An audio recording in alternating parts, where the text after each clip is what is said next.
Hello, Embody. Hello, welcome to the new NJ Drones live remote viewing holiday taters stream. I'm General Griswold, Gaius Grim of the First Lord of Aggression Protocol, and I'm like the numbers that StreamYards is showing me right now are like, man, it's either way inflated because of X or your clickbait. So worked. This show is brought to you by Upcycle Club, Stephen D20, the German Dragon, and the rest of the Shadow Cabal production executives, whom you can join by clicking those links over there.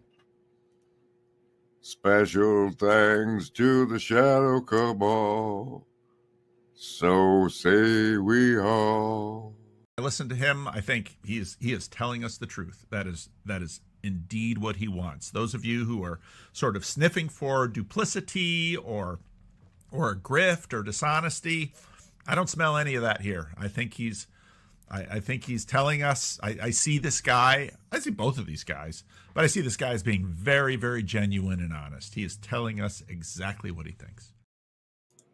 Hey, look, everybody, it's Occupy Mike. He goes by Michael on YouTube. Hey, it's Stephanie Christos, President Fox, man. Upcycle Club, Clint D. Rascal.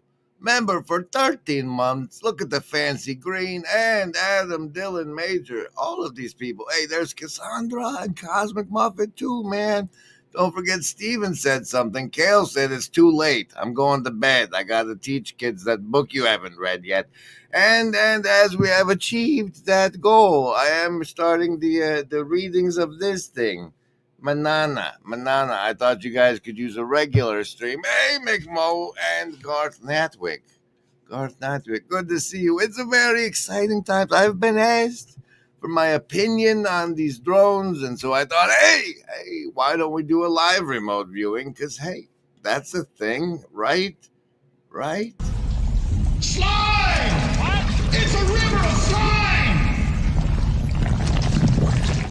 And we don't know what we'll see when we do it. It might be a dark, dark world we live in. So we'll give you some savings throws against the mind control right after we rejoice. Although this world will devastate you, and rejoice although this world will penetrate you, and rejoice although you will not survive. Rejoice you'll never make it out alive. Excellent rehearsal, gentlemen. And rejoice your hair, it smells like burning hair. Oh, rejoice, your nails all got chewed off. Oh, rejoice, and holy fuck, you're bleeding there. Oh, rejoice, you burn your whole beard off. Rejoice, despite the fact this world will hurt you. And rejoice despite the fact this world will kill you.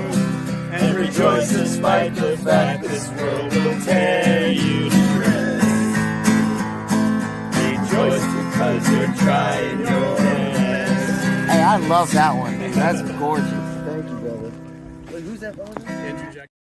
And because you're trying your best, you deserve savings throws against mind control. Now, mind control is all about you. It's like the water you swim in. If you're from the Blue Church, we mean advertisement. If you're from the red casino deck, we mean mainstream media. If you're from the agency deck, we mean those psyops of yours. And if you're from the Canadian deck, it's the weather, maybe. Anyway, you're swimming in the mind control, and you deserve a savings throw. You get one here, don't you know, if you're willing to make a choice. And that choice is what you base your resistance to the mind control on. Survival, your will to survive. Social, your social networks. Wisdom, your accumulated wisdom. Or heart, the power of your heart. Survival, social, wisdom, or heart. How will you resist the mind control? Choose. Oh, survivalist. I mean, the Rejoice song was a clue. No bonuses for you. That is the natural of the ones. Socialists coming in double that. Double that. You got a deuce. Your bonuses do apply. You get +2 for chatting in the hive mind. Wisdom folks coming in strong tonight with the pair of nines 18. And hard folks, you're fine. You made it. 10 makes it. 10 or higher on the die means you made your savings throw. And that means you certainly have. And what does the indigo? Well, guess what? Nat 20 on the Indigo for the remote viewing of the drone stream, which means the Indigo kids get to see their beloved Beholder die that we secretly roll and select and whatnot.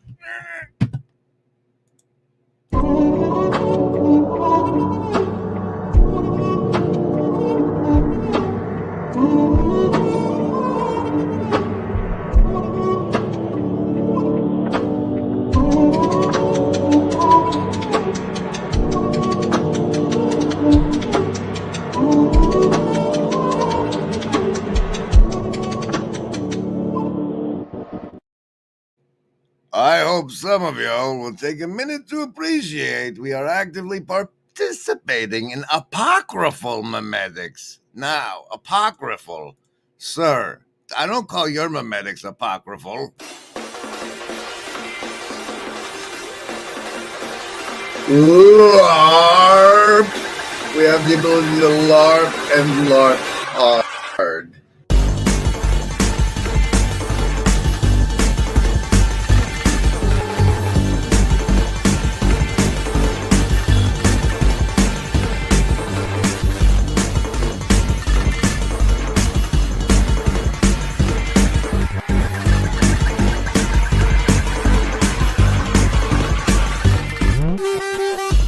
LARP!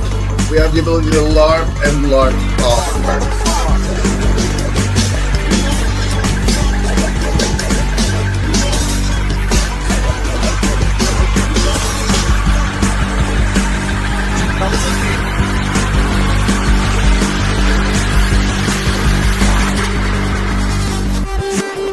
That was a McMo one, I think. I believe that was a McMo masterpiece. I think that was his stylistic impression, signature thereof. Okay. Now, if you're into statistics and probability, and you're from the Blue Church, you might say to yourself, every die roll of the savings throws has a 1 in 20 chance of the die coming up indigo. And then if you do the probability, what's the odds of survival of a nat 1 and an indigo of 20?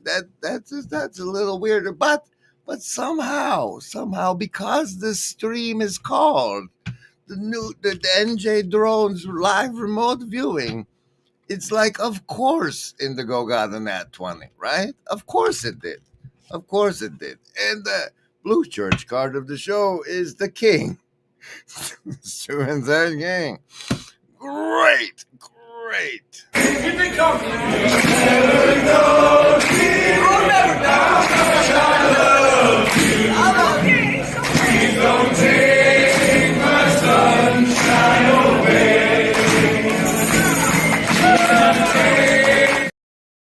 Now, I haven't been streaming a lot lately, and it's a little odd because it turns out that even when I'm not working for Ups, I'm working for Ups, but I'm doing a little Santa's helpering, and I've gotten enough Santa helpering money that I'm going to upgrade this hardware from which I broadcast to a custom build to the experts I've networked with, and I've allotted the price amount as the current Ko-fi goal towards those upgrades as a reimbursement from the Shadow Cabal. If you'd like to help reimburse the cost of the computer upgrade, please hit on that Ko-fi goal over there. We're also doing fun new YouTube goals that I just found out exist. We've done one of those and we've met it, and I delivered on the goal by highlighting. I'm thinking we might hold the actual remote viewing ransom Ransom with the new goal feature. We'll give that a shot because I do the horrible things, so you know the horrible things that can be done. Right? Right. Okay. Casino deck card for the show is the Six of Hearts. And now, while I haven't been around, I have been waiting for the repercussions of my appearance over on the Great Lumir channel, where these things were said once. Somebody liked it. And just in case, I think, well, Jesus appears in the sky anytime soon, I like to make as many people as possible aware that maybe it's a hologram. Eh? So, okay, I think this is right on the money in terms of like investigating our topic here, because I think that that's what happens when we forget kind of the mystical significance of that which is communicated, that which is represented in the Bible, insofar as like that's when I personally don't think that Jesus will come back as like a singular physical human. The most viewed conversation in the history of Grail Country, for whatever reason, was my first conversation with Grim Grizz, and it was the conversation that we had about Project Bluebeam. Oh, neat. Wow. Christians need to stop thinking about the parousia in a way that something like Project Bluebeam is a coherent idea. We are looking for the. This is me chasing this thing, you know. Yeah. This is how I steer. Yeah. This is me chasing this thing, you know. Yeah.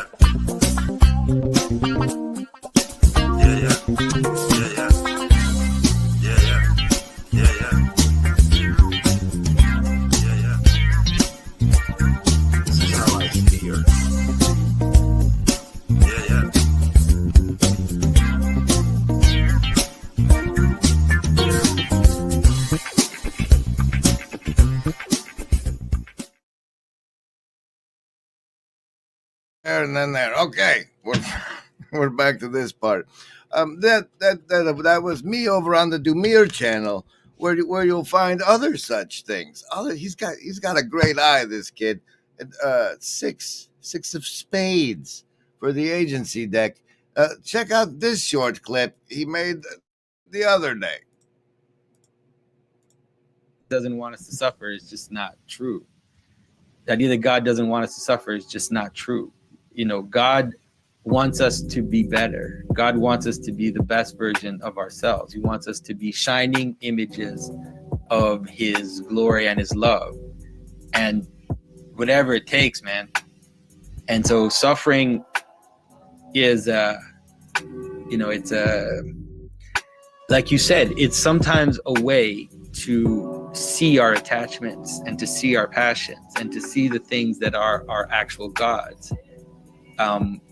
Even if they're good things in themselves, and they're a call to see through them, to see through our desires towards something else. Because like you said, sometimes we're being ripped apart. And so there is nothing to hold on to, right? If you lose the things that you're holding on to at some point, and this is obviously the whole image of hitting rock bottom, but that doesn't have to be, you don't have to be drunk at the bottom of an alley for you to hit rock bottom. It can happen in more subtle ways where you can see that these things that I hold on to, they're superficial compared to what is behind them.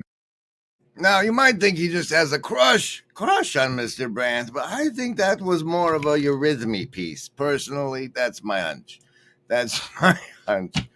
In other news, what he did there was what we call reaping, which is basically taking a clip, you see, because there's lots of times, really long live streams, Canadian, that card of the show, Ace of Spades, and sometimes there's a bunch of chaff in there, and there's some wheat in there, and to separate the wheat from the chaff, you send in the reapers, and the reapers find the good bits, much like this one from the 6-hour piece of live stream over on Grail Country /Luke Thompson. That's not full screen at all. You're doing it wrong. You're supposed to make it bigger when I press that button. There you go.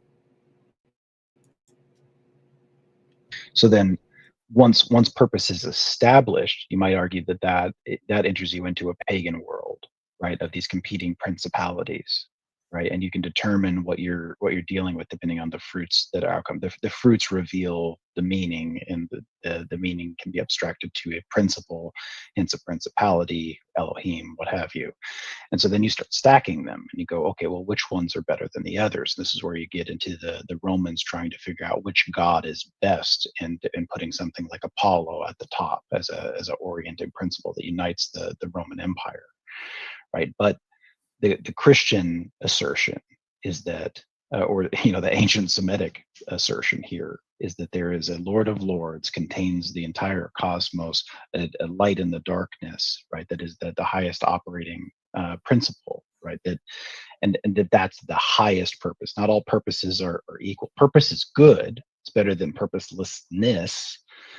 But they're not all equal. They end up on a hierarchy, and the highest one reveals the kind of fruits that bring cohesiveness, even despite boundaries, that exert self-control, that bring joy, right? It's the fruits of the spirit are. Man, this is like a great monologue. It really was. You should do your own show, or read books or something.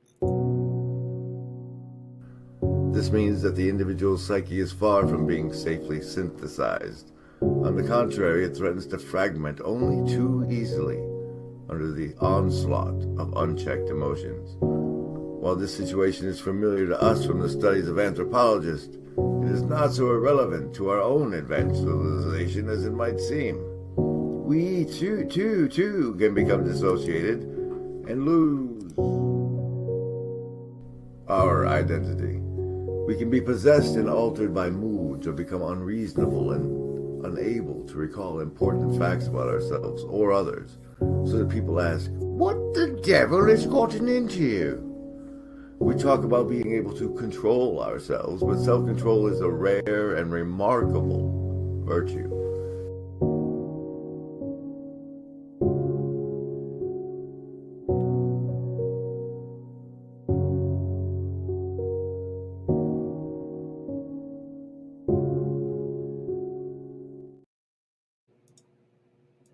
I got this internet friend I've never really met. His name is Kale Zeldin. He's got this channel over here called @KaleZeldin, maybe, and it's got 944 of the subscribers. So if you are not yet a subscriber and you don't really pay attention to your subscriptions, anyway, yes, I hear you. Then maybe you should go check him out. Here's a sample. He's talked to this guy. I'll explain later. Traveling at speeds that are impossible underwater, that submarines are tracking and things. So there's a number of different manifestations of this. So they created this umbrella category called UAP that can deal with everything from weird glowing orbs in the sky to technical craft to submersible vehicles to whatever, right? Yeah, right. And so when I'm talking about this, I'm jumping back and forth between UAP in the more woo Foo Fighter variety, and UAP as in these drones that nobody knows where they came from and they're not willing to talk about it. So Ryan Graves, anyway, to make a long story longer, he said, my own sources are telling me that this is absolutely not the case. Ross Coulthart, investigative journalist, award-winning journalist who has a show on News Nation where he talks about this stuff all the time. He's like, same thing. My sources are saying this is not the nuclear case. Jesse Michaels, who does the American Alchemy podcast, which we both enjoy, fantastic, came out today, and he was like, no, the nuclear story is the psyop, right? Right. And then one more. I'm going to give you one more, and then you jump in. Yeah. Sean Ryan, who has that big podcast, former Navy SEAL, he was going to interview Ferguson, the CEO of the drone company, and he canceled the interview because somebody from the FBI called him with information that he wouldn't disclose about this guy, Ferguson. And he's like, I can't vet the information. And so I don't know. He's like, he may be trustworthy. He may be telling the truth, but now I'm not sure, and I'm not willing.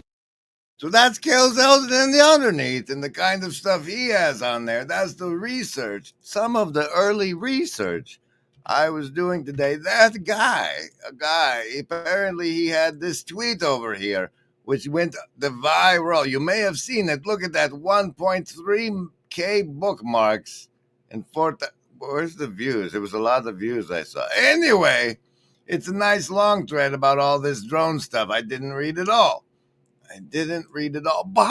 But thanks to the blessings of our beloved algorithm, because I had listened to him and Kale talk about the thingies, the algorithm fed me that Jesse Michaels cat, and he had this feller on who says interesting things while I manage. No, wait, you need more branding now.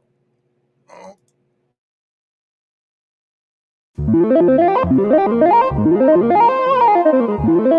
Hello. I see the assassin. I see the assassin. I see the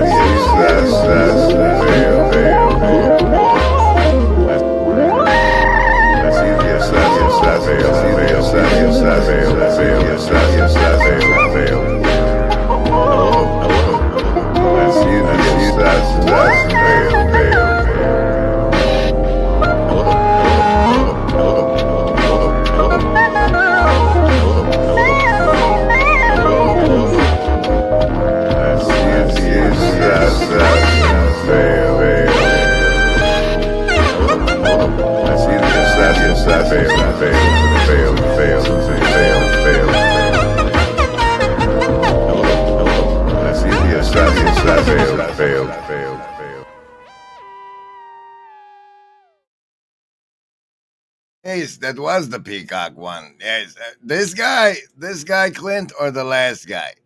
Anyway, he's a fascinating cat. Let me show you the highlights in a second. Here's him just saying stuff. Answer my different path than Einstein. Oh, I listened to it fast. Hold on. That's Jesse right there. Jesse's the one in the tracksuit, and he's got a physicist guy next to him.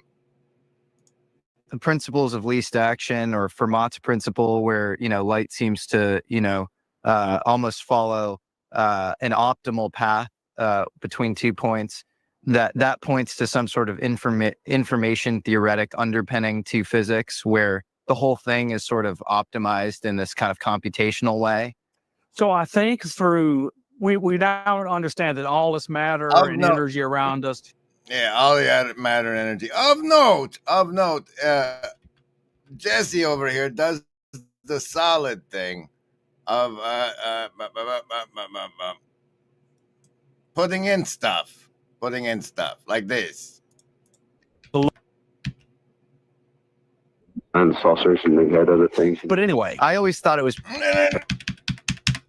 for Truman lost his lunch over it. I mean, he really went nuts. And is that true? Because I've heard there's an aviation journalist named Curtis Peebles who said that Truman was on the phone with Edward J. Ruppelt, who ran Blue Book at the time, because Truman was so freaked out about the Washington flyover. Is that right in your opinion? In my opinion, it is completely true. People have told me that. I have not seen evidence of Did the Joint Chiefs of Staff talk to you or concern you about the unknown and the unidentified flying object? Oh, yes. We discussed it at every conference that we had with the military, and they never were able to make me a concrete report on. Do you have anything on the subject, sir? No, I haven't anything on the subject. There's always things like that going on.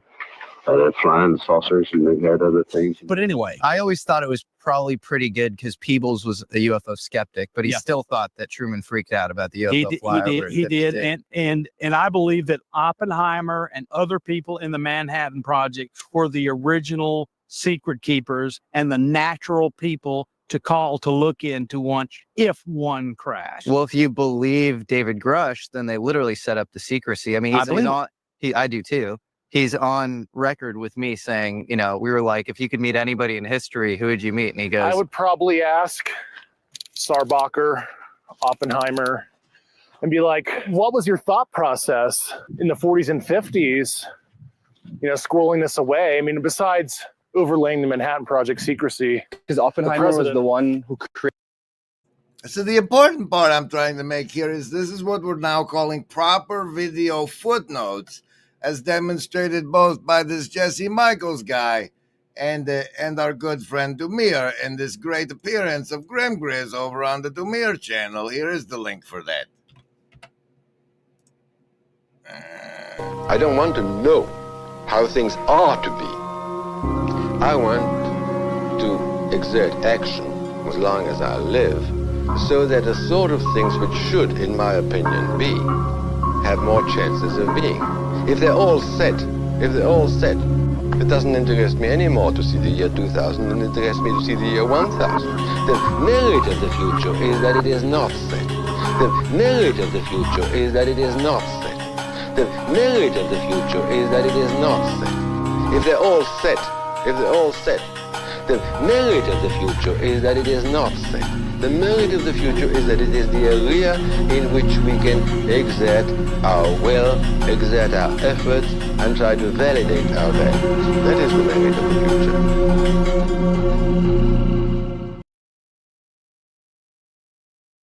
Oh, Yeah. there's Joe. Yes. Oh yeah, look at that. We're in business. Oh, I'm way over here. Oh well. Yeah, play like we're out in the crowd.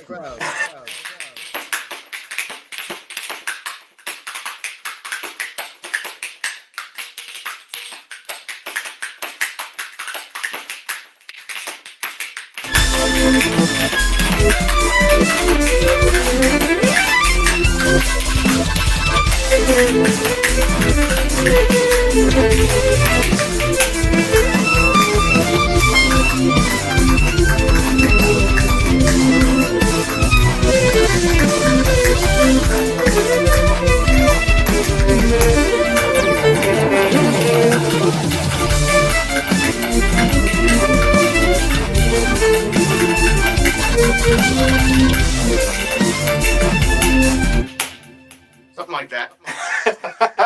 That ceiling fan psyop is wild. Is wild.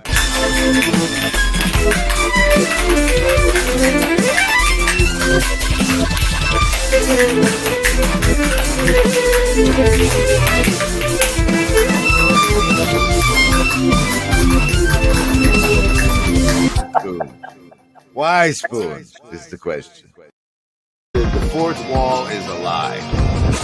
Oh yeah. Beyond the fourth wall, there's a lot of opportunity. Oh yeah. One. Breaking the fourth wall. Oh yeah. Two. With a flotilla. A fleet of yachts that with the fourth wall crumbling. Oh yeah. Three. Quality merchant. Four. Hey guys, the fourth wall is falling. Oh yeah. Five. got a 2008 totally new refurbished flotilla. And six. Here on top of the fourth wall with basketball Van de Clay. Oh yeah. Get your butt right down the milestone name modem. There's something more. You can come up on this fourth wall too. Mr. Gorbachev, tear down this fourth wall. Oh yeah.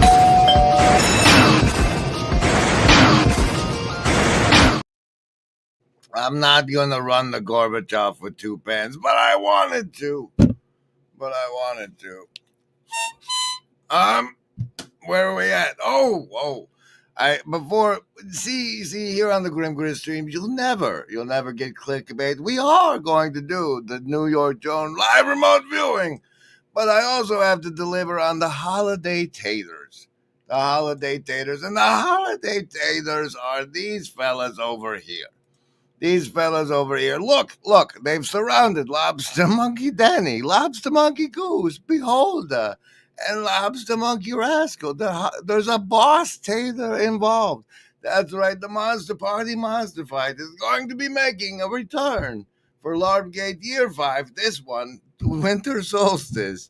And but this time, I'm going to get 4 volunteers to come on the stream before starting the stream, and that's the big change. And if you want to be a part of that, well, then you've just been delivered the holiday tater's chance to do so.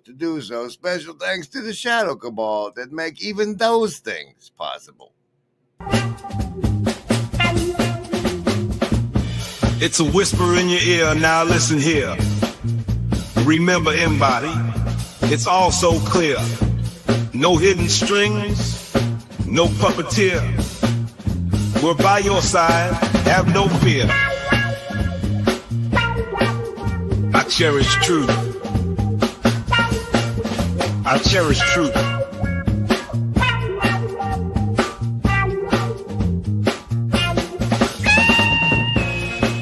Remember, embody, there is no agency. We want what's best for you.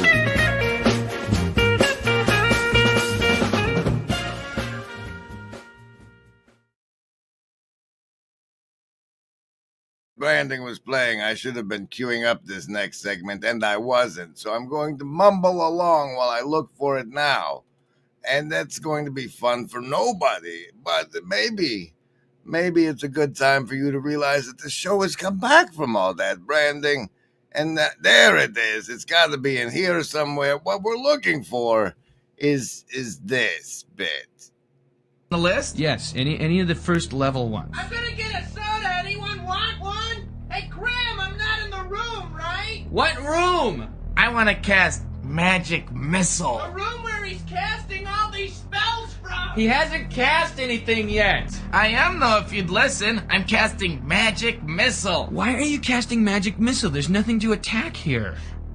I'm attacking the darkness.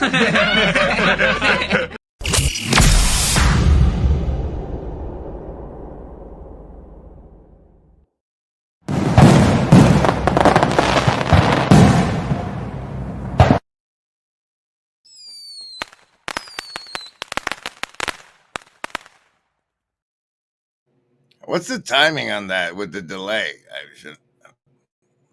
We need a longer firework. Anyway, this part here.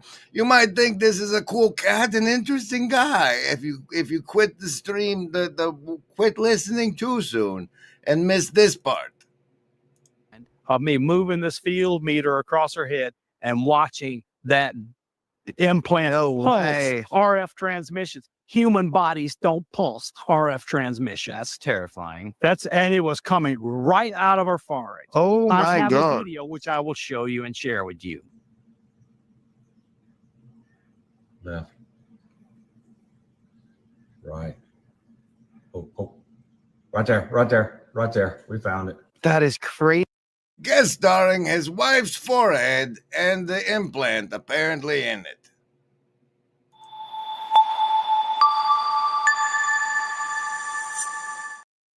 Oh, and now we have nothing left but to do the live remote viewing of the drones, which is,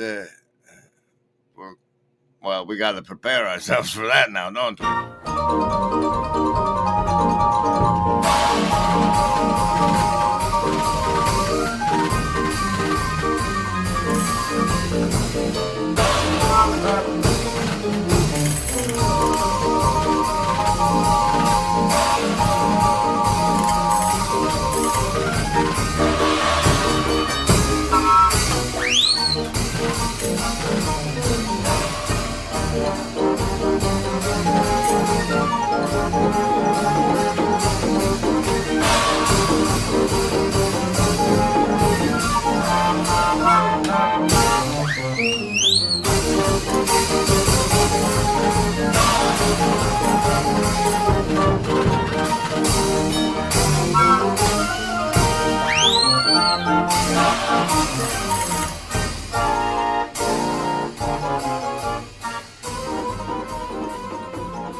Who would have thought we'd need paintballs, Rascal? Who would have thought it? And if you're over on the Baal network, I've reshared a thread where you can watch a snuff film of a drone in action. It's horrible. Remember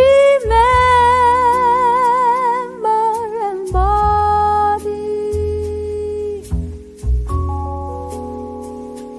There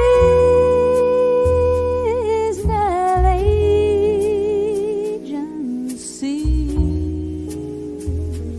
We want what's best for you.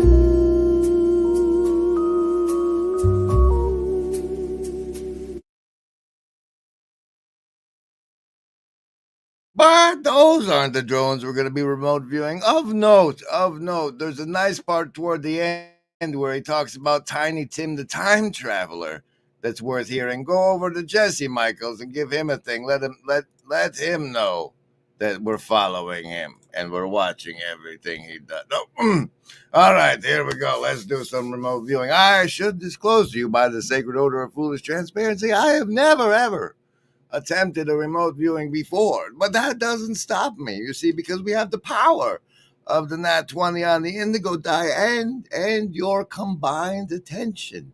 Really, the combined attention of everyone who's currently watching this live stream and or will watch the replay to see the results of the live remote viewing without sitting through everything you lovely people just have.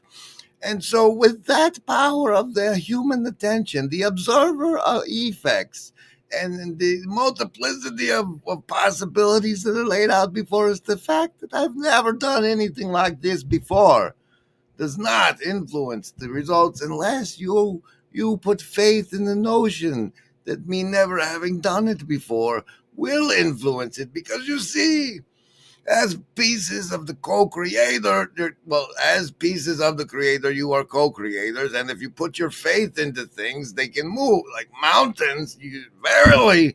And so it's important for you to relax your hermeneutics of suspicion sphincter, and just say maybe he could do it. I don't know. There's lots of stuff in this world I don't understand. Maybe he. Okay, here we go. Maybe. Here we go.